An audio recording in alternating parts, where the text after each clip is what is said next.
I think from the very beginning, one of the challenges we've had with Iran is that they have looked at this administration and felt that the administration was not as strong as it needed to be.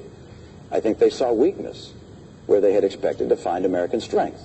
And I say that because from the very beginning, the president in his campaign some 4 years ago said he'd meet with all the world's worst actors. In his first year, he'd sit down with Chavez and Kim Jong-il, with Castro, and with President Ahmadinejad of Iran.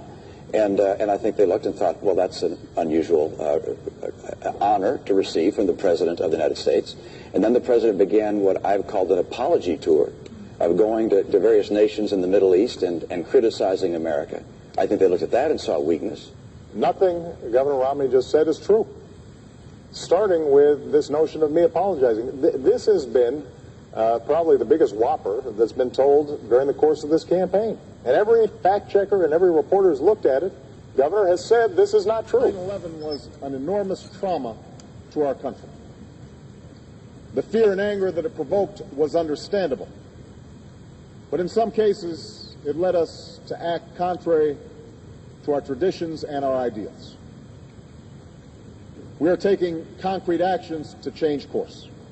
I would like to think that with my election and the early decisions that we've made, that you're starting to see some restoration of America's standing in the world. In America, there's a failure to appreciate Europe's leading role in the world. Instead of celebrating your dynamic union and seeking to partner with you to meet common challenges, there have been times where America has shown arrogance and been dismissive, even derisive.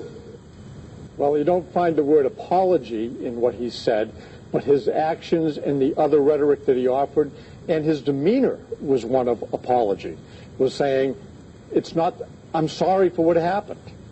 That's not who America is. Well, America has resolve. In America, you know, we are a wonderful nation. But I'm reminded that Prime Minister Tony Blair, who was a terrific leader during a terribly challenging time, and he was a great ally of the United States, he said America wants to be loved, but the truth is it can't be loved. It's always got to be respected by its allies and feared by its enemies.